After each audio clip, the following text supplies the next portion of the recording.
Halo teman-teman, para pencinta bola di tanah air. Leg pertama babak final antara Indonesia melawan Thailand baru saja selesai.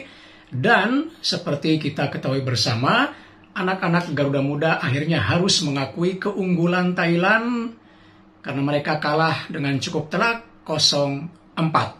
Sebuah hasil pertandingan yang tentu saja sebagai publik pencinta bola tanah air tentu kita tidak mengharapkannya. Tapi apa boleh buat, karena itulah yang terjadi.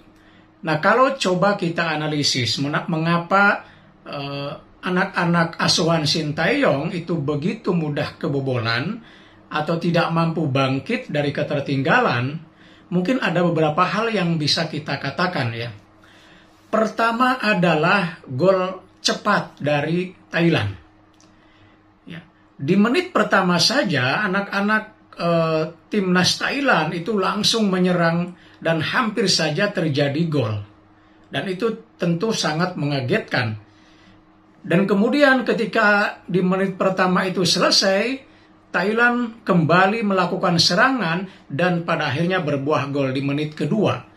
Nah, gol-gol di menit awal dalam sebuah pertandingan sepak bola itu biasanya akan mempengaruhi psikologi lawan, ya, psikologi yang kalah.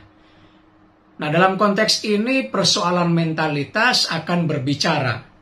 Ya, kita tahu bahwa timnas Indonesia ya berisikan pemain-pemain muda, bahkan kalau dibandingkan dengan semua peserta AFF 2020 ini, timnas Indonesia adalah timnas yang paling banyak diisi pemain-pemain muda usia 20-22 gitu ya, atau di bawah 23 tahun lah katakan begitu ya. Sehingga ya dengan usia yang masih muda itu persoalan mentalitas memang masih mudah goyah katakanlah begitu ya. Stabilitasnya masih perlu ditingkatkan lagi. Nah, itulah yang terjadi ketika gol di menit-menit awal ya, maka secara psikologis itu terpengaruh. Sebenarnya dengan berjalannya waktu, ya pemain-pemain Indonesia mulai bangkit, mulai bisa melakukan perlawanan, ya mungkin akan bisa seperti menghadapi Malaysia yang juga ketinggalan di awal.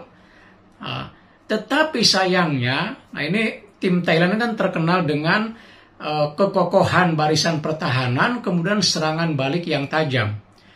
Nah, ketika timnas Indonesia mulai agak bisa keluar dari tekanan, mau katakanlah menyerang untuk menyamakan kedudukan, nah justru kembali kebobolan gol yang kedua. Dan itu semakin meruntuhkan psikologis atau semangat anak-anak Garuda. Karena itu tidak heran 2 gol kemudian lahir kembali sampai kemudian menjadi 4 gol. Nah, itu yang pertama ya, dari sisi mentalitas harus kita akui bahwa memang anak-anak Indonesia ini pemain yang masih muda. Kemudian yang kedua, ya ini mungkin yang dikhawatirkan oleh Sintayong adalah terburu-buru dalam membangun serangan. Nah, keterburu-buruan dalam membangun serangan ini pada akhirnya juga berakibat pada sering salah umpan. Ya. Kehilangan bola, salah umpan, ya, ingin segera mencetak gol ke gawang dan seterusnya. Nah, itu terlihat ya ketika menghadapi Thailand, seringkali terjadi kehilangan bola dan salah umpan antara pemain-pemain sehingga bola-bola yang harusnya mengalir dari kaki-kaki itu seringkali kepotong atau mudah direbut oleh pemain-pemain Thailand. Nah, ini terlihat dari permainan tadi ya,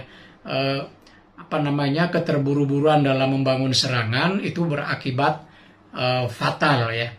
Nah, ini saya kira salah satu yang membuat permainan Indonesia menjadi tidak berkembang.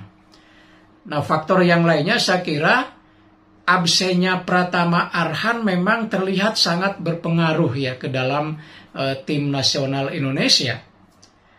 Posisi Arhan yang digantikan oleh Edo ya di babak pertama tampaknya kurang begitu menutupi ya kita tahu Pratama Arhan itu mobilitasnya luar biasa, ya.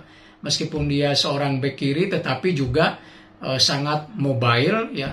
Lalu inisiatif serangan, dribble, umpan-umpannya juga cukup akurat.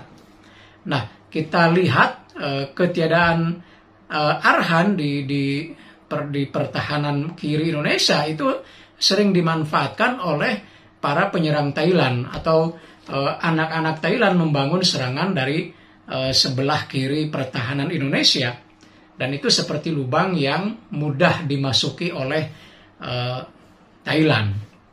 Kemudian faktor berikutnya, faktor keempat, memang harus kita akui bahwa ya kualitas Thailand itu memang masih di atas tim Indonesia, harus kita akui ya, dari sisi pengalaman, dari sisi skill individu. Ya, kita tahu Thailand dan Vietnam itu memang di Asia Tenggara ini menjadi yang terbaik, ya. Karena itu memang dalam penampilan permainan seperti yang kita lihat, ya mereka lebih unggul. Nah, itu yang bisa kita lihat, ya.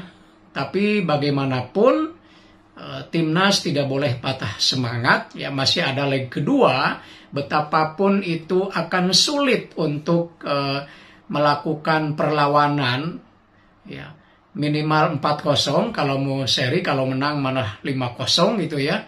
Betapapun sangat beratnya, tetapi ya bola adalah bundar, jadi segala kemungkinan bisa terjadi. Jadi para penggawa timnas tetap semangat untuk bermain di leg kedua, ya, dan kita sebagai pecinta bola, ya pendukung timnas, ya tetap harus mendukung sepenuh hati, ya tidak boleh mencaci maki gitu ya karena kalah oleh Thailand.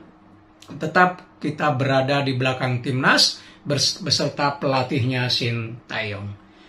Demikian teman-teman, mudah-mudahan ada manfaatnya. Sampai bertemu kembali di video berikutnya. Tetap semangat.